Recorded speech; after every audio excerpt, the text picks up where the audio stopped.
The divine story में आप सबका स्वागत है। आज हम जानेंगे तुलसी की पूजा किस प्रकार करनी चाहिए जिससे श्री हरि और माता लक्ष्मी की कृपा प्राप्त हो।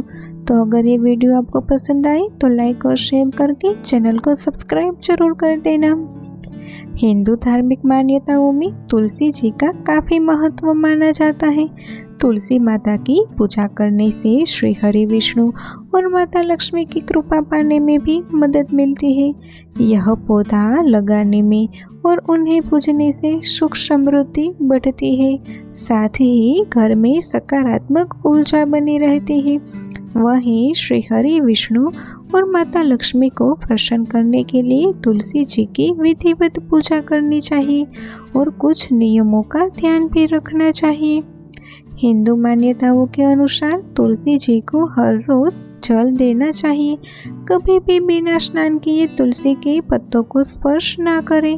वहीं रविवार और एकादशी के दिन तुलसी के पौधे में भूलकर भी जल ना चढ़ाएं।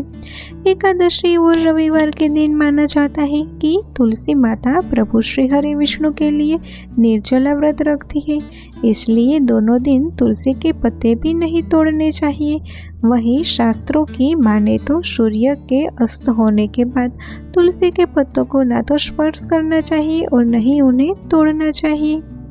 सुबह उठने के बाद स्नान कर साफ वस्त्र धारण करें। उसके बाद तुलसी माता को जल चढ़ाइए, उन्हें तिलक लगाइए, लाल या गुलाबी रंग के फूल चढ़ाइए। उसके बाद तुलसी जी के पास घी का दीपक जलाइए। घर परिवार में सुख समृद्धि और खुशियाँ लाने के लिए शाम के वक्त भी तुलसी जी के पास घी का दीपक जरूर करना चाहिए।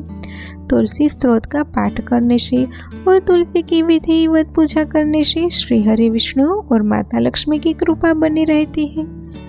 तो ये थी तुलसी की पूजा करने के सही तरीके। तो अगर ये वीडियो आपको पसंद आया हो तो लाइक और शेयर करके चैनल को सब्सक्राइब जरूर कर देना। धन्यवाद।